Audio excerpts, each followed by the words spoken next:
Venture into the shadows with hosts Jordan and Ashley as they peel back the veil to reveal in-depth images into a different realm. One of strange events, places, occurrences, phenomena, and sometimes even horror. Join them as they journey through the spooky door. Have you ever used a deck of cards to predict your future? Or gazed into a mirror to gain insights? Try to tap into the void to speak to those from the beyond. In this episode, Ashley and I dive into divination and cover the many different types, mediums, the do's and don'ts, and its murky history. We talk about some of our favorite tarot decks, our personal methods of scrying, and of course, Ouija boards. So shuffle that deck, dust off those mirrors, and let's travel through the mystical world of divination. And welcome to the Spooky Door. On this episode, it's all about divination, which is tarot cards, oracle cards, Ouija boards, scrying, fire, candles, any form of whatever you want to do to predict the past, present, or future. So, yeah. Divination. Also, we want to make a kind of a sad note. This is going to be the last time we're recording in our second studio. Yeah, our second studio. I feel like people are going to be like, can't these guys make a decision? Well, so, yeah, we'll get into that a little later. Okay, so let's start off with divination. What is it? Divination is the practice of seeking knowledge of the future or the unknown by supernatural means. That's the basic definition, but I guess to further get into that, you would have to explore the definition of supernatural means, which I feel like is different from person to person. Right. As far as what people define that is. Some people think supernatural means like they don't believe in anything beyond like fictional ghost stories and that, but some people have a more deeper connection as far as the reality of that and being rooted into beliefs that they have. Right. So like let's start with the famous and classic tarot cards. Yes, tarot cards. Probably the most famous of all decks is Rider-Waite, which came out in 1901, somewhere around there, early 1900s. Yeah, it's funny. I think we have one of those in my house, but it's like the one that is never touched. I have several of the Rider-Waites, but so let's start off with tarot cards. Tarot has a very murky history. There is a horrifically great documentary made in the 90s. I think it was like Secrets of the Universe or something like that. And it's like Christopher Lee, and it's Christopher Lee, you know, Christopher Lee. The tarot is more than a set of beautiful cards. It's a system of divination, a way to reveal the unknown. And he's going. I like how you say Christopher Lee, Beano, Christopher Lee. It's very like your expectation. Yeah, that's and it's right like it's so cheesy, but it dives into the entire history of the tarot cards. And you know, one thing that they have is they're synonymous with like Egyptian, but they have actually no ties to Egyptian whatsoever.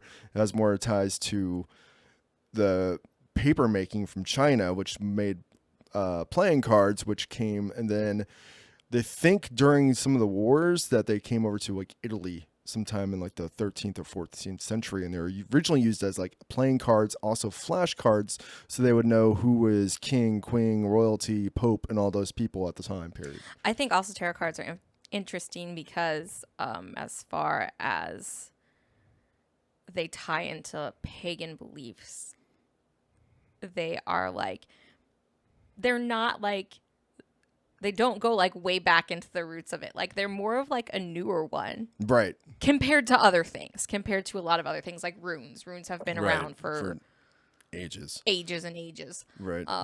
So I think that's also the interesting thing that people don't realize about them is they are, compared to everything else, they're relatively newer. Right. And it was also the game of tarot is actually more of a game of like, it's all about trumps. So it's actually more closer to like euchre, but it has had 52 cards, and then they added on the major. Well, the tarot has a major arcana and a minor arcana. The major is 0 through 20. Yeah, I bet you guys didn't know that. There's actually like a whole. What? I would say that's something that I didn't know what you just said. Like before I got into, I didn't know like any of that. Oh yeah. Yeah. So I feel like that's a lot of things. I guess that ties into like, I feel like if you don't know anything about tarot cards or the belief system with them, there's a lot of misrepresentation as far as when it comes to like mainstream media, when you see them in TV shows and movies, of how they function and the meaning behind them. And I get like you see a lot of it with like sci-fi and horror movies and shows, and the point of it is to scare or influence the person watching. But at the same time, it does bring a lot of misconception into it. For example, I think the most notorious thing you see in like movies and TV shows is when somebody's getting when somebody's getting a tarot read and they flip over the death card, and it's like, well, that doesn't necessarily mean that death at all. So unless you're asking about someone who's sick, right? But like, hey, if you're getting like a prediction of like, you're getting something read like, oh, what's the next year of my life gonna be like?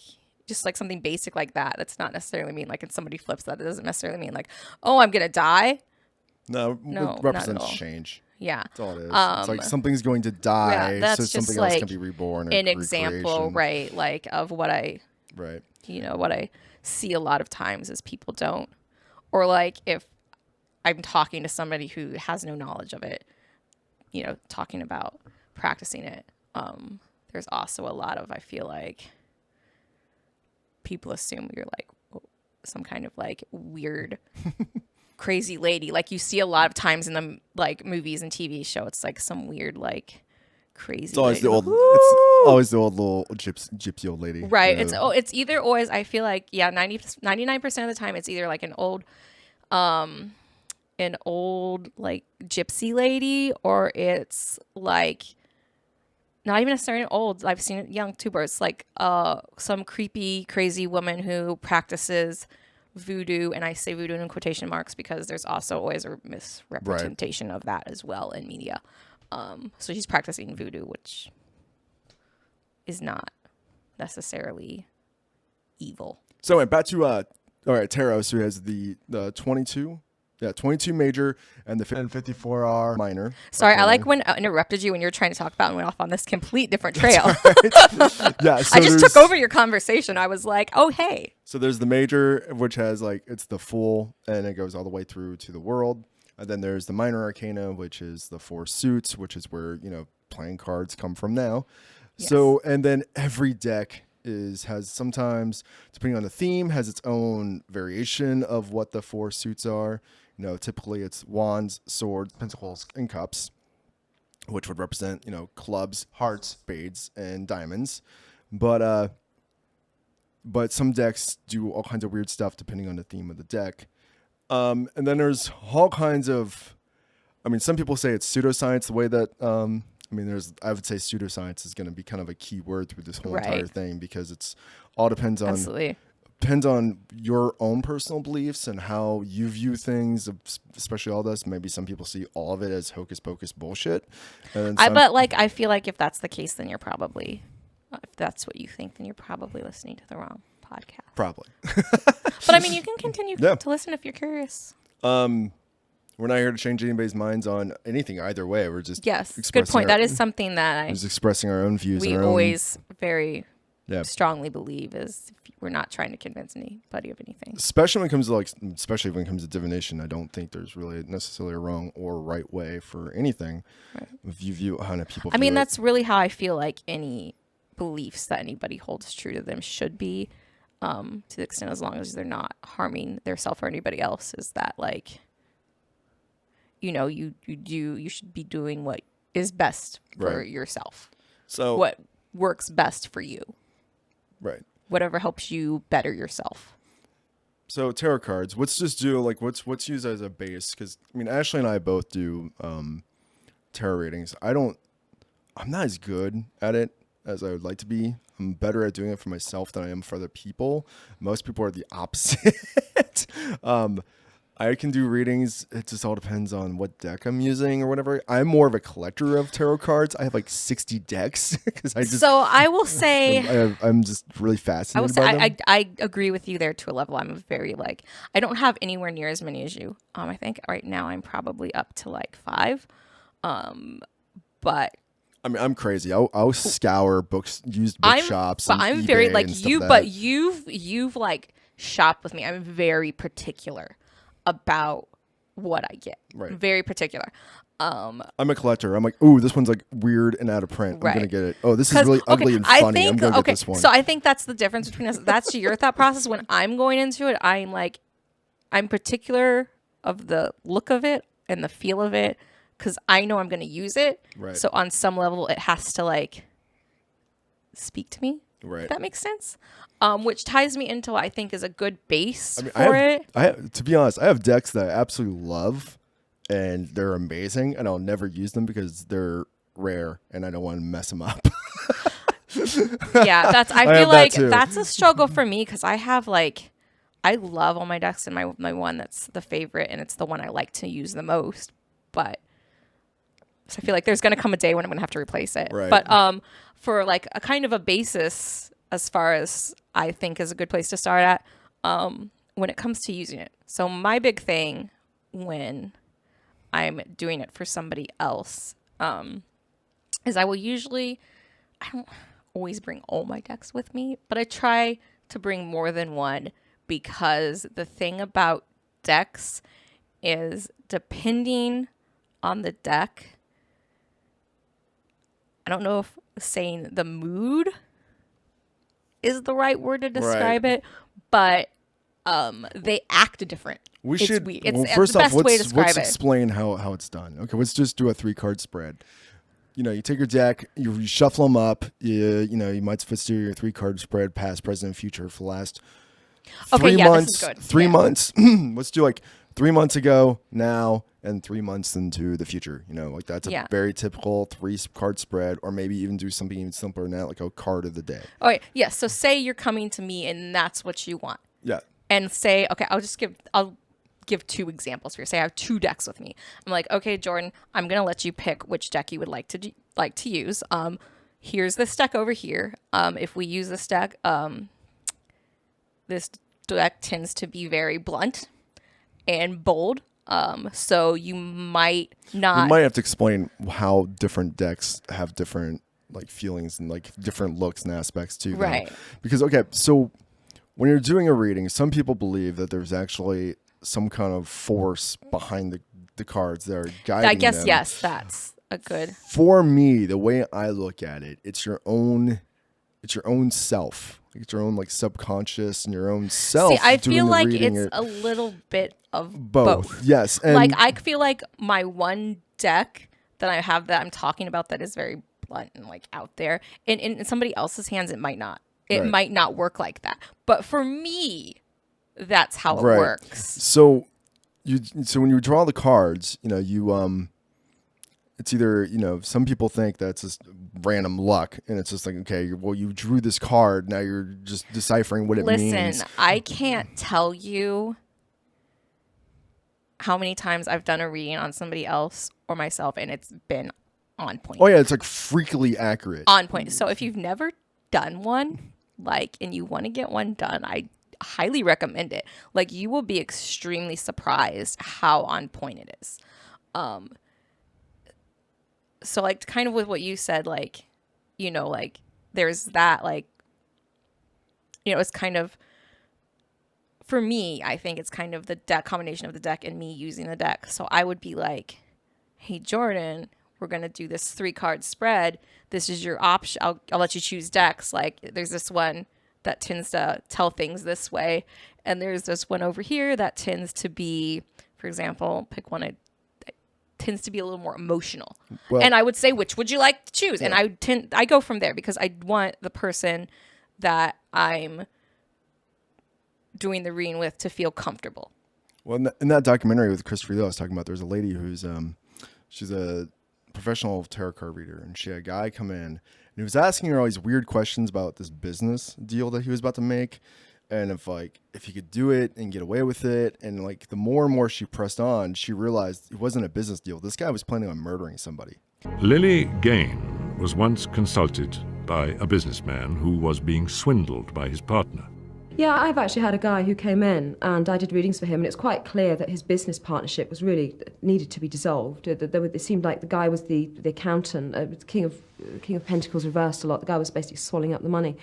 And really it just felt that independence, he kept coming through as the magician. He needed to be as independent as possible in his business. And I was trying to do cards on it, and I kept thinking, he's got some funny ideas. I said, there is an orthodox way you can do this, you know. You don't have to sort of be dirty or do fiddles or anything. He said, you can just get rid of this guy. And then at that point, he took the tape off and said, that's why I'm here. I need to know, how far can I get away with being really evil? Basically, he was planning to bump the guy off. And he wanted to know if he'd get away with murdering him. Oh, that's not a business deal at all. And it was all just like, she was like, okay, well, just all these weird cards were popping up and all these weird things. And it's like, what the hell? Like, so, and there's even a famous story, I think with, it was Napoleon or somebody back in the day figured out if they should go to war or not just by a tarot reading. I mean, yeah, I mean, I do know about that, yes. So, like, I mean, it's a lot of... So going back to the 3-card spread, you know, it's 3 months ago, present day, and 3 months into the future. Let's just say I'm just trying to see where I was at, where I'm at now, and where I'm going to be.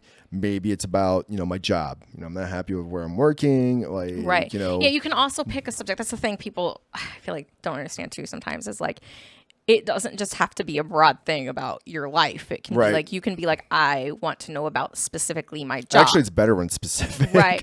I want to know specifically about my love life or, for me, the one that I didn't do, but I could have done is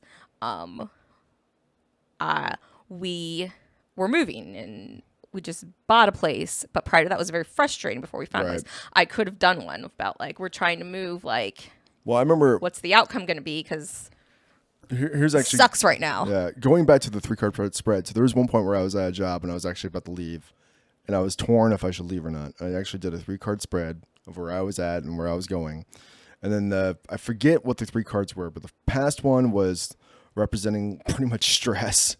The second one was confusion, and then the third one was if I left, I got I think it was one of the coins of prosperity. So it was okay, cool. So it's showing me if I leave here, things are going to be better. No, I was by myself.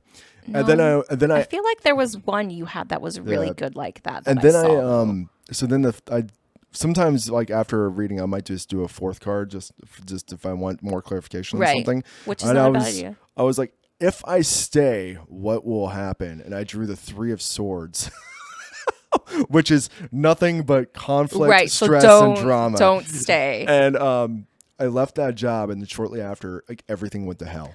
Everybody was cutthroat. All this stuff came out. All these problems. So and stuff came out, and I was like, oh my God, I'm so glad. I also had a reading about leaving a job, questioning whether I should leave a job or not. And just question, is this the same job? Because at one point we worked together. No, different job. Okay, so that was mine, and it was very similar. The 3 of Swords was in there. It wasn't the final one, but it was in there, and it was because it was existing. It was doing that to me that. It was already doing that to me. And then it actually ended with we got to the end of the reading. It ended with it basically saying you need to leave. So because this is what's going to happen if you leave.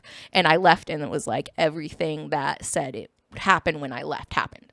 So that's that to me, that's how tarot works. It's not exactly some mystical force or something like that. It's more just here's something that you may have not thought of. Here's something from a different direction. Maybe you didn't. And it's really maybe you didn't see this. insightful. And sometimes it is I know. Sometimes it does call the future. I have no idea. Maybe that's just maybe your subconscious. Maybe adding 1 and 2 you make 3, or maybe it is something else. But going back to what we're talking about the decks. So depending on the art and the style of the deck, it can completely change all of that. So some True. decks are like really dark. So it's Yeah. like some of the artwork is really dark and the themes are really dark. So those types of decks I don't really do well with. Yeah, I was gonna because say, it's I don't either, really 'cause hard that for me to just- read because everything looks doom and gloom. It doesn't do well with me just 'cause it's not matching to my nature. I think anybody that knows me could tell you that I'm not Right. like, even though I'm like wear black all the time, I'm not like, ooh, And then, like- I'm very like everything's great Yeah. and puppies and kitties and rainbows But- and sunshine. But for me, like when a deck is too dreamy and too happy or too just like artsy, those are hard for me to read because I'm like I don't know what is going on because depends on it's the- so like abstract. So like my absolute favorite deck is kind of like that, not to an extreme, but it's like the one you've seen, the Cat People deck. It's done in like, if you've not seen it, I absolutely adore this deck, not just because I love cats, but the art in it is just amazing. And it's kind of weird. Some of the things you're just like, this is weird. But for me, it works because I'm also very weird. I think part of the reason I'm so like into decks that are like that, because now that I think of it, I'm like, I have another one that's very abstract and weird, and you probably would hate it. But I think it's just for me the way my brain works, like stuff like that works for me. Like I don't know if I could do like a very straightforward deck. Right. I feel like the other way works a lot better for me personally. Just my brain functions. Right. Well, there's also like for me, I use the Druidcraft deck. That's one of my favorite decks. The art is very bold and it's very I wish I pagan, had so thought I actually to bring like some of my they're- decks with you, because I wish like all mine are packed up right now. Mine aren't. Or on Mine boxes. are not packed yet. By the way, yeah, we're both moving. We're both like, because I'm moving into a new apartment and she got a house. So it's like P.S. We did not even plan this. The timing just fell like, what, yours is next weekend? Yeah. And ours is probably going to be like Yeah. right after that. after we're done recording this episode, I'm tearing down the entire studio. That's why we're recording today. So yeah, fun fact. But so yeah, mine aren't in boxes yet. I think that's probably going to be the last thing I pack, because it's really Yeah, all mine. very tied to my stuff. Yeah, mine are all packed up. So yeah, the Druidcraft is my favorite deck. The only problem with that deck, it is massive.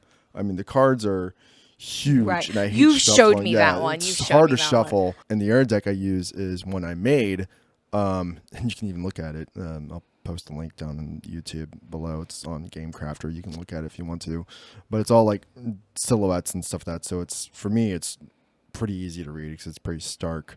But what deck do you usually use? Other than the cat The people. Cat People, because that's my favorite. The other deck, my second favorite, is actually one of the ones I was just referencing. That's very like weird and out there. Speaking of decks that were made, I didn't make it, but I got it from an Etsy shop, and it's not like a mainstream deck. Those are my favorites. It's actually handmade. Those odd, like, offbeat decks are my favorite. If you would like to look into purchasing it, they have 3 or 4 different decks. I'm not sure off the top of my head how many they made, because they make other stuff too. The one I got is called the Moon Power deck. The shop on Etsy is called Sick Sad Girls Shop. And we can also put a link for that as well. In the description. But it is one of my favorite decks as well, and they're very nicely made too.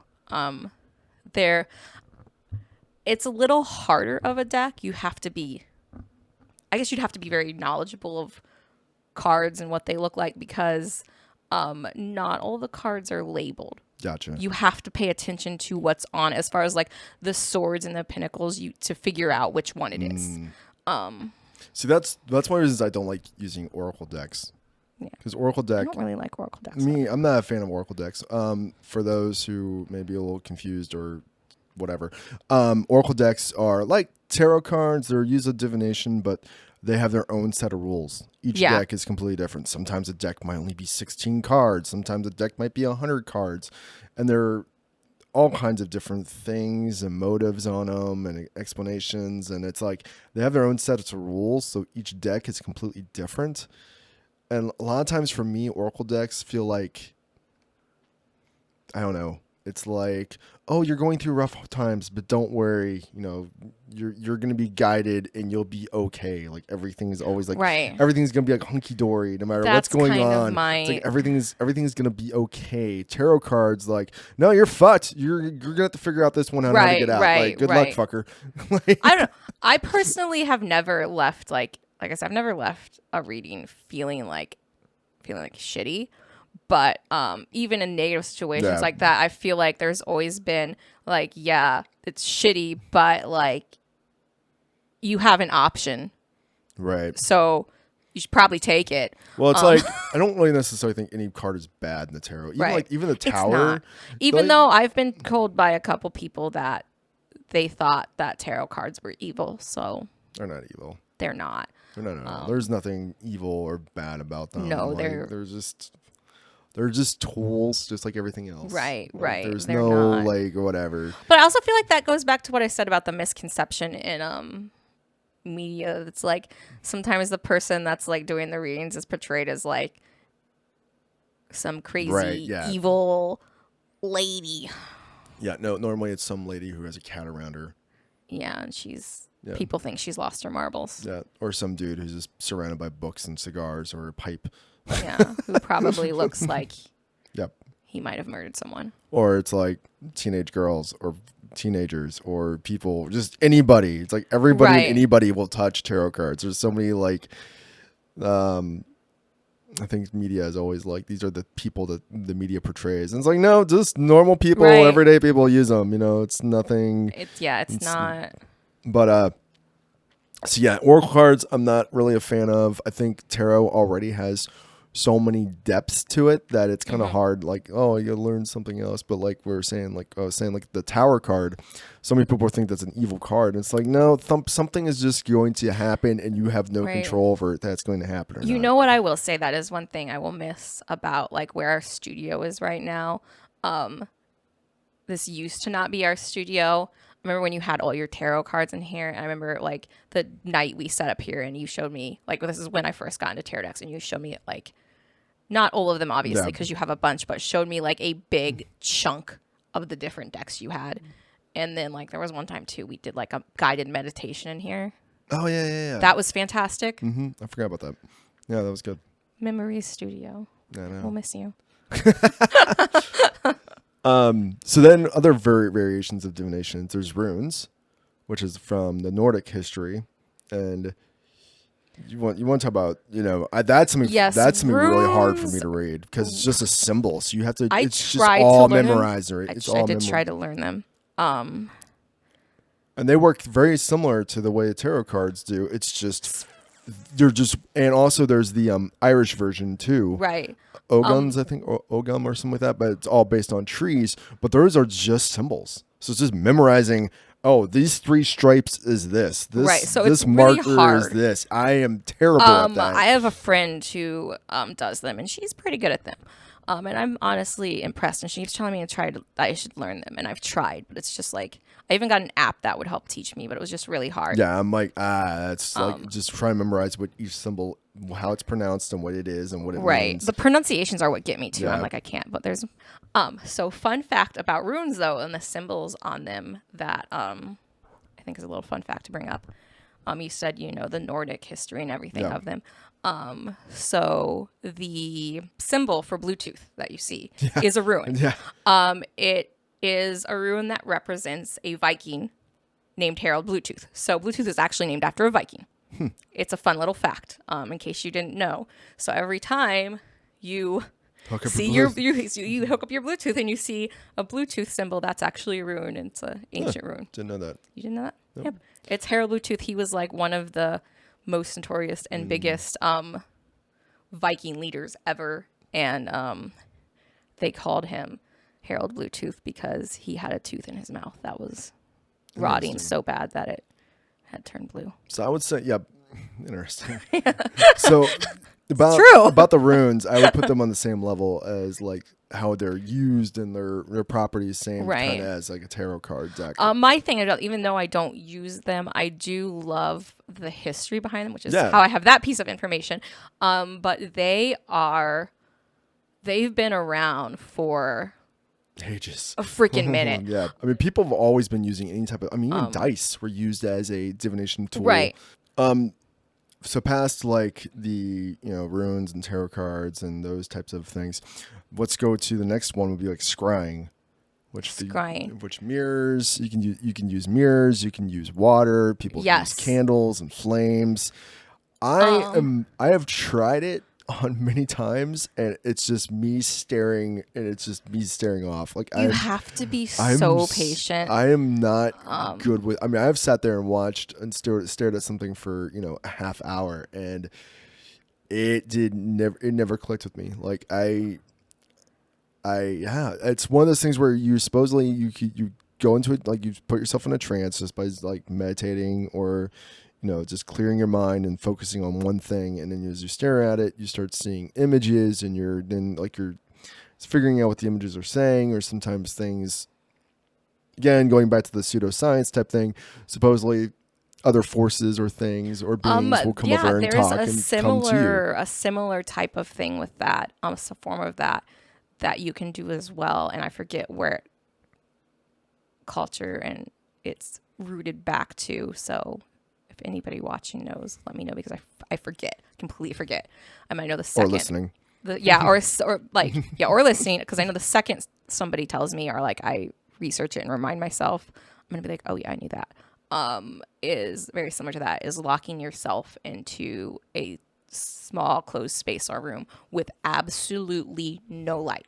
Oh, whatsoever. Like a deprivation chamber. Yes, and yes, exactly. That's what it is, and it's like rooted back to a form of scrying. Yep. Totally off subject, but I'm with you there.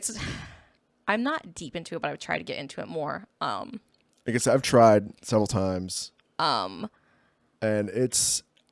I've never had like no experience. It's always like you. soothing for me, and it's always like it's a good way to clear your mind and like meditate. But I never got anything like some kind of message from it. I think it's one of those things you have to practice regularly, which I really need to like make more time to do that. Even with fire, I don't really like it's the same thing. You're supposed to be able to like watch the fire, and it's supposed to bring images and stuff that, or you're supposed to see things within the fire. Like nope, like never had that ever. I've never done the water thing, which is weird because that's like very common. I've tried the fire thing. I also have a super fantastically awesome scrying board that somebody gave me as a Christmas present that they made. You're welcome. It was short. But it's like, again, something I wish I had that I could have brought. I just thought about it when we started recording. I was like, I have all this stuff I should have brought with me. But that's also. I have my scrying mirror. Did I pack that? I don't remember if I packed it or I not. didn't pack. I haven't packed it any of my stuff because I'm like, I know. I'm like, the second I pack it, I want to use it. Yep. So I just. So hi, agent.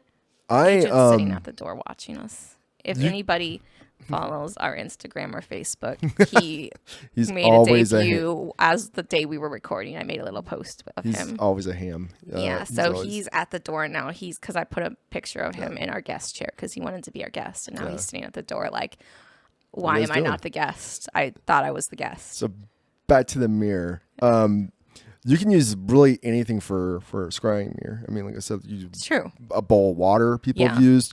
You can go to a craft store and just buy a mirror. Go to the store and buy a mirror. You don't even have to buy a mirror if you have like an existing mirror that just walk in the bathroom and just. It's better if you're sitting and you want it to you want it down. Well, I mean, like the ones that you hang on the wall. Yeah. Like you can literally just take that down and sit it flat on the table. Or there's also the black scrying mirrors, which people.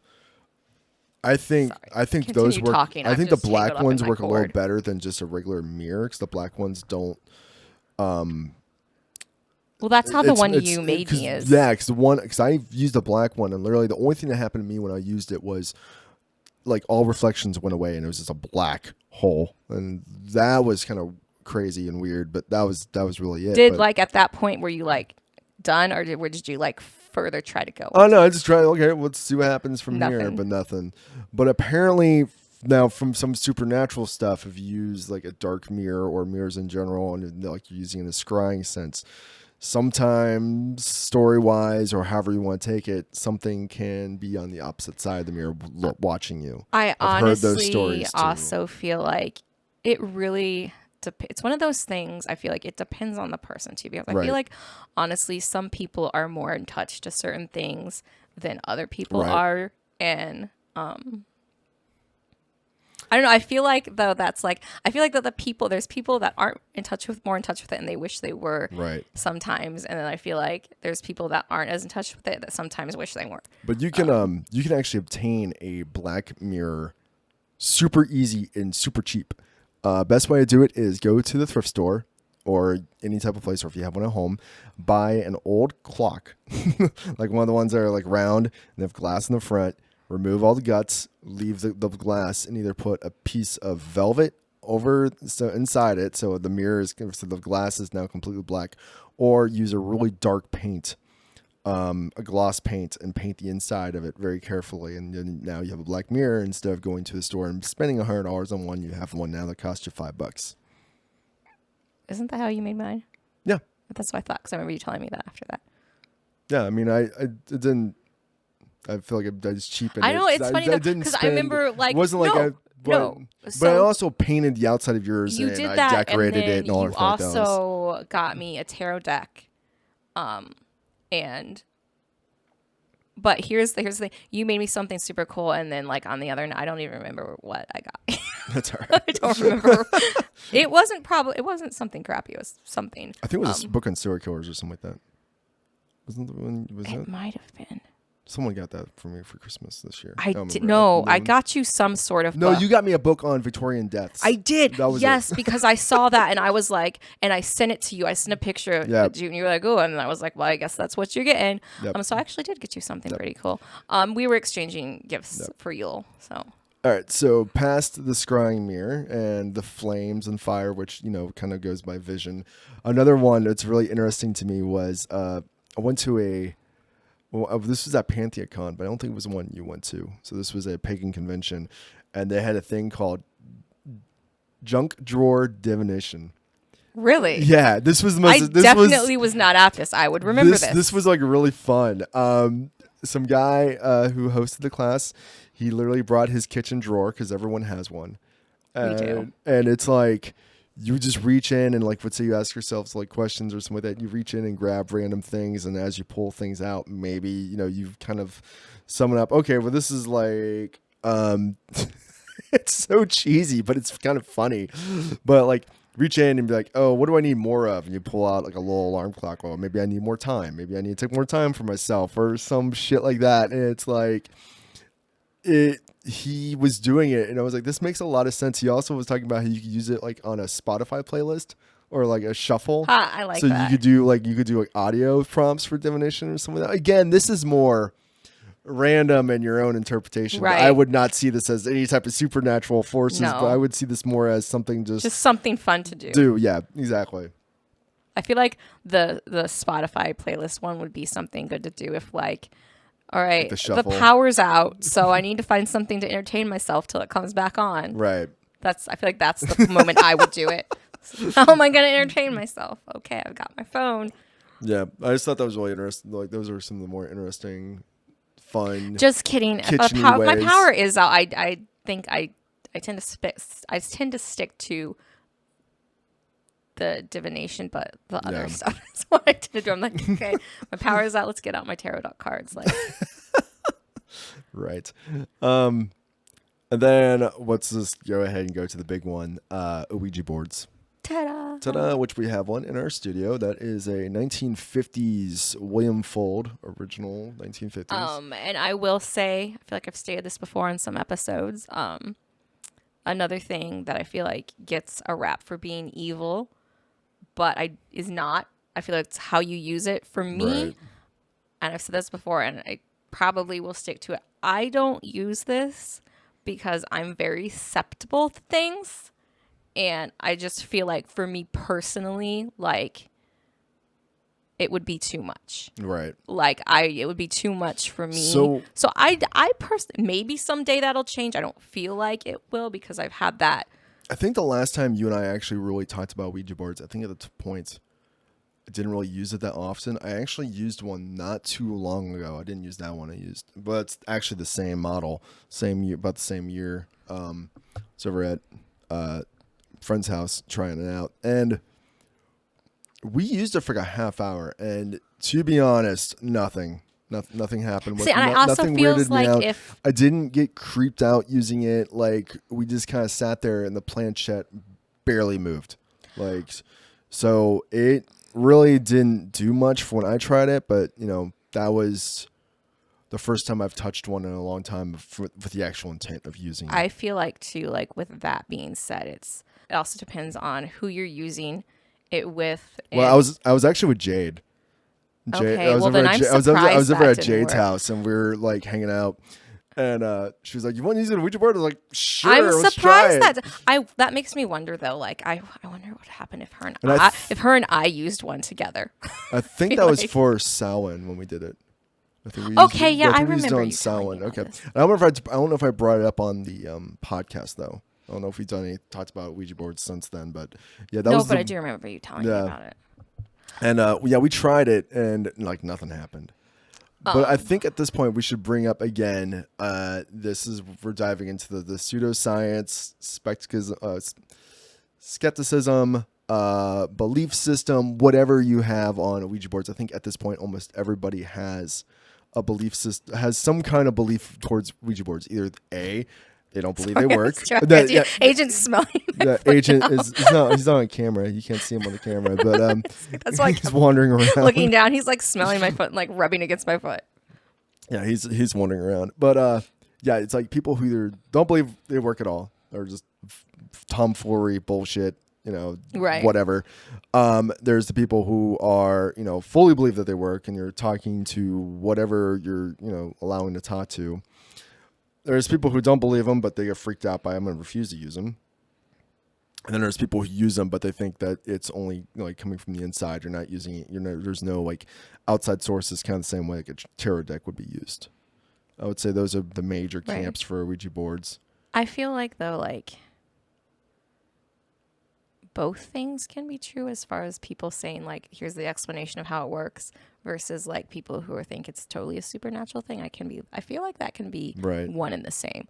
And I feel like that's a truth that like more people need to deal with in reality when it comes to even basic things. Like both things can be true. People can have different opinions. Both things can be true. So at this point, I think we should bring up the idiometeor effect. Yes, because that ties into what I just said. Idiometeor effect, yeah. We should totally bring that up. And what the idiometeor effect is. The idiometeor effect. Ouija boards are not, scientists say, powered by spirits or even demons. Disappointingly, but also potentially useful because they're powered by us. Even when we protest that we're not doing it, we swear. Ouija boards work on a principle known to studying the mind for more than 160 years, the idiometeor effect. In 1852, physician and psychologist William Benjamin Carpenter published a report for the Royal Institution of Great Britain examining these automatic muscular movements that take place without the conscious will or violation of the individual. Think crying in reaction to a sad film, for example. Almost immediately, other researchers saw applications of the immediate effect in the popular spiritualist pastimes. In 1853, a chemist and physicist intrigued by a table turning conducted a series of experiments that proved to him, though not to most spiritualists, that the table's motions were due to the idiometeor actions of the participants. So that's the kind of a rundown of the idiometeor effect and what it is. Basically, it's our own movements creating so the idea is that the science is that we all put our hands on the planchette and everybody's vibrations in their bodies move and we're all interpreting that. And that's how people who don't believe in Ouija boards, that's what they say, like who they don't have like no superpower or anything like that. That's how they work. And I feel like that's one of those things where both things can be true. Yes. Because that could be happening because. Right.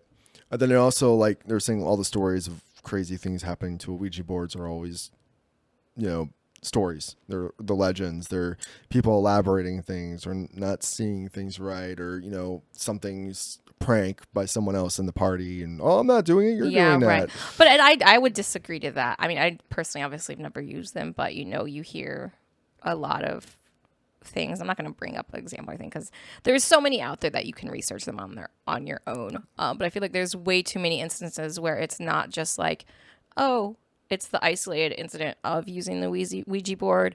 But there are a lot of situations where people have used it, and then after that, after I did this, like, things started to happen. Yeah, there's a lot of examples. Because I didn't follow Ouija board safety. It's a thing. It is a thing. Yeah, I think, like, I don't know, maybe when people are cursed by them or something bad starts happening, maybe that's their own, thinking, oh, this is bad things are happening to me because of the Ouija board. Possibly. But I'm trying to play, devil's advocate here. You should. I think you should. I don't think you should. Because, my personal view is, this is my personal view. I think you can really tap into some crazy shit with it. 100%. I think my thing is, that goes with any type of divination. I think my personal view is that yes, and I kind of view this in a kind of scientific way. Yes, there's that scientific explanation. However, I think it would be very ignorant of us as humans to think that we are so smart that we have discovered every single thing about the world and the universe, to think that we don't know that there might be something unseen that exists. Just because we don't know about it or haven't discovered it doesn't mean it's not there. And I think it would be ignorant of us to assume that it does not exist or is not there just because we haven't seen it or discovered it, or in some case, for some people, it's even they have never experienced it, and that's why they don't believe it. Right. But I feel like you should at least be a little bit open to things. And I think also Ouija boards also is another one that has, so many replications in horror movies and movies in general and media. And there's a whole series of movies about the Ouija board. I've not seen any of them. And I have no desire to.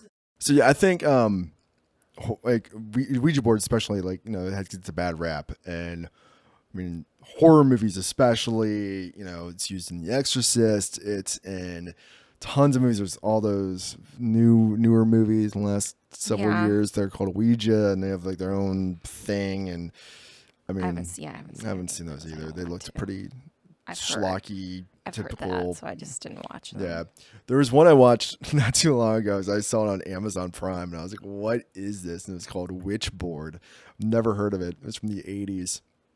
About this girl at a party, and she like starts playing with the Ouija board, and then she gets enticed by it, and then she's constantly using it, and like the evil spirits are coming out and attacking her, and it's super cheesy. It's hilarious, and I totally recommend watching it if you are into like bad supernatural films. And if you aren't into them, you should explore that because it's fantastic. But again, I think like all that type of stuff kind of, added to the mystique of what an Ouija board is. Right. Because back in like the 50s, everybody had one. The spirit talking board. It was like everyone like parlor games and stuff. There was a period of time where that was like the same as having like a friendly barbecue. Yep. That's what we did. I remember the 90s when a Ouija board had its own commercials all the time. Like you'd be watching like Ninja Turtles, and then a Ouija board commercial would come on. Moving it. No, I'm not. You're moving it. You're moving it. Would you just quiet? I'm trying to concentrate here. And I'm not moving it. You're moving it. I think you don't see this very often anymore. But I remember in the 90s, it was a big thing. There were always a Ouija board commercials, and they had those kids using it, like yelling at each other. No, you're moving it. No, you're moving it. So the only time I ever had a Ouija board was when, I don't know if they still make them, but do you remember when Mattel made like the little keychains of like games or Warner? Who was it? That was Milton Bradley, I think. Milton Bradley. Because that's who made, I think. Right. I'm not sure who made this one. Because they had They had the Ouija board. They had Operation. Parker Brothers. Parker Brothers. Yeah, this is the William Fold. This is the original one. Hold on, I'm gonna look at this. This is hilarious. This has the directions on too. Directions: place a Ouija talking board upon the laps of two persons facing each other. Lady and gentleman preferred. Didn't we read this before? Yes. I feel like we did. We're like, what is this? Place a Ouija, a mysterious message indicator in center of a Ouija board, talking board. Resting fingers with the least possible pressure upon the mysterious message indicator, allowing to move freely over the Ouija talking board in all directions. Questions may be asked in and from to 5 minutes. The mysterious message indicator will commence to move, and at first slowly, then faster. As it passes over a Ouija talking board, each letter of a message receives appears throughout the transparent window covered by the message indicator. Yeah, and it has this like really lame 1950s like little illustration of this couple like holding a board, and they're both like smiling like tee hee hee. Yeah, Parker Brothers. That's who made it. Parker Brothers. Tee tee hee. Yeah, What this if is the the, Ouija board tells us Yeah, to this have is the sex 19. and we're not married? Scandalous.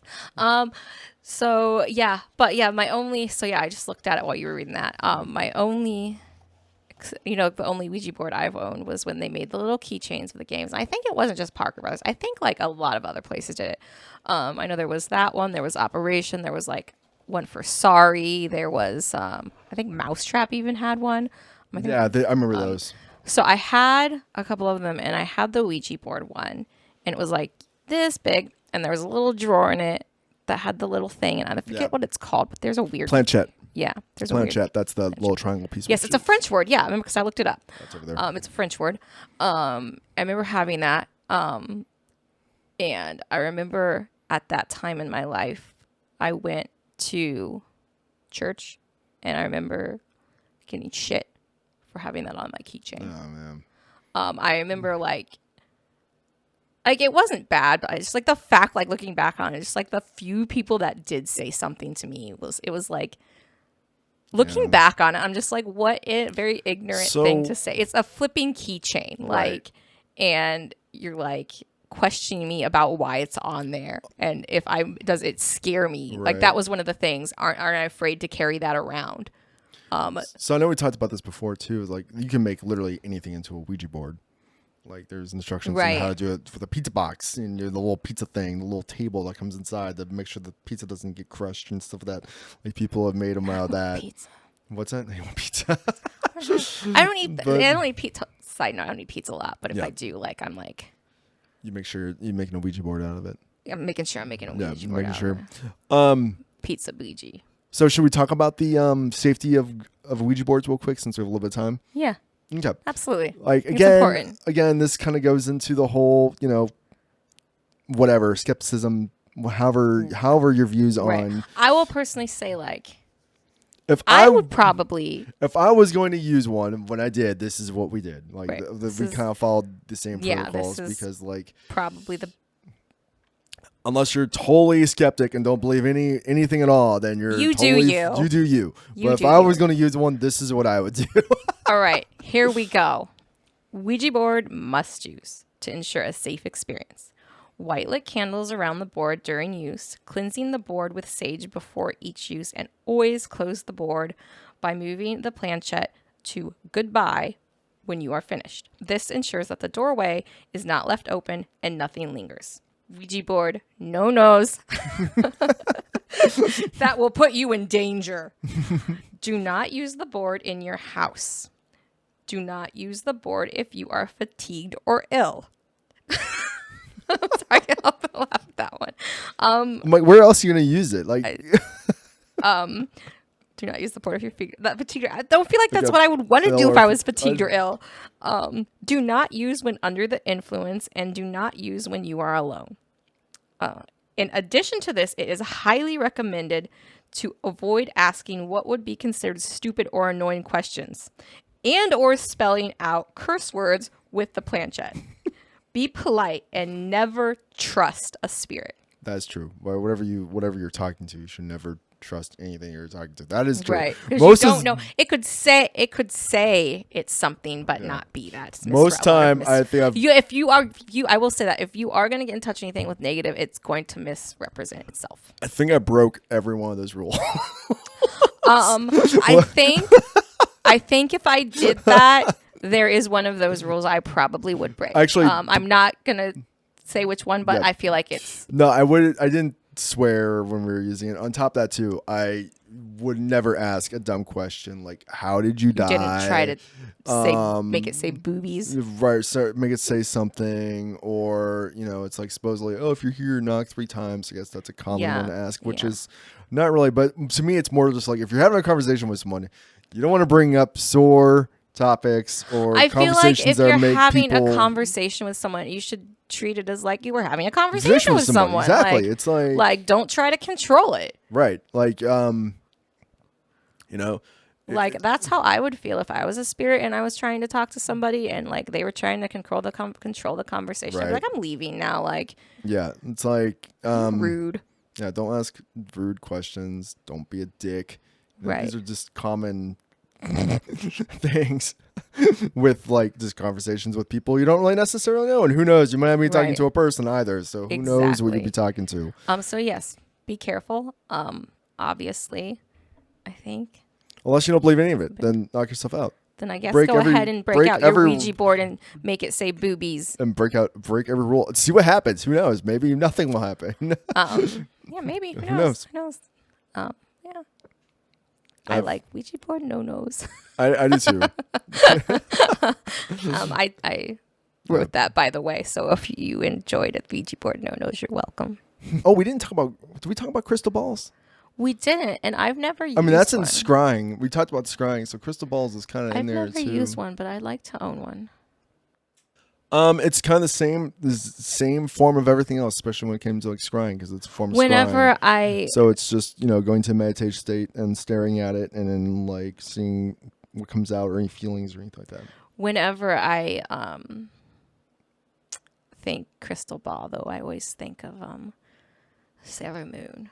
The Sailor Moon fans, like Queen Beryl always has, like anytime they show her, she's always got her crystal ball and she's like standing over it and doing that. Because it always made me wonder when I watch a show, as I still watch that as an adult. I'm like, does she ever not do anything but stand in front of that flipping crystal ball? Is it just all she does? I always think of Robin Hood, the animated movie Robin Hood, at the very beginning when Little John has the globe on a fishing hook and he has fireflies in it and it's coming down and they're gonna rob Prince John. I like that we have completely different yeah, that's like, because I was a kid when I saw that, and that was the first time I ever saw a crystal ball. So that's every time I hear crystal ball, it's the first memory I have is of Robin Hood. Mine's not. And it's a total scam. Like they're con artists. Some terrible evil lady trying to take over the world.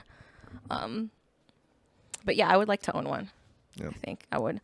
I mean, I've gone places and I've looked at them, but I've never bought one because they're not cheap. There's also a bunch of other variations of divination, like doing the book reading where you just flipping through random pages and you point at stuff and you get messages from there. There's auto writing, which is another one. Just going to meditate and having a pen in your hand and just seeing what comes out. It's another one. I've tried that before. And I've not. It's weird. Weird? Yeah, it's weird. Because you just have your hand out with a pen. I can imagine, it's just like meditative. I feel like anytime I go into a meditative state, weird stuff happens to me. It's pretty cool. If I let myself get deep enough into it. You know what I would like to do that I've looked into how to do it, and I've not done it, but I would really, really, really, really like to try it because I think it would be fantastic and interesting to see what would happen. Is there is a way where you can go into a meditative state like that. I don't remember the instructions off the top of my head, but there is a way to go into like a meditative state, like deep, and to help you explore past lives. I've heard of that before. I'd be curious to see. Is there a way, I guess hypnotism is there a way of doing that sometimes? I don't like, but like the way, it's not really hypnotism. Like you do it by yourself. Yeah. So, and it's like, that's what it is. You just go into a deep meditative state, but there's instructions on how to do it. I guess I don't remember them off the top of my head, but I would like to try that just to see. It's one of those things like just to see what happens. Like, Right. Would I just be like, okay, nothing, or would I just be like, okay, that was weird, or would I actually get something out of it? But then part of me is like one of those things like, that's a situation. The Ouija board, you could go into that and like, Right. you might not like what you see. So I think the whole thing with the Ouija board, I think it just comes with a giant word of caution. Right. And use at own risk. I personally whatever your beliefs may be on it. I'm really like. I personally I'm super susceptible to things, so I don't even really like to touch them. And for the longest time, I was against touching the one we have here, but now I'm not because I'm like, well, we haven't used it, so it's safe to touch. But like, I don't know. But I guess too, it's like that's just me being overprotective of myself. I do have the Ouija board right next to the haunted dolls, quotation marks, which you've seen that episode. I picked it up and did her hair and everything and named her. So we're friends. They've been in the studio this entire time. They've never moved. So we're friends. I forget what I named her. I'm always expecting to come in. What did I name her? Samantha. Oh, Samantha. I'm sorry, I forgot your name. I'm always expecting to walk in here and find them in weird spots. We're still friends. Never moved. Kind of bums me out. That's probably why I never got anything bad. I'm bummed out by something not haunted.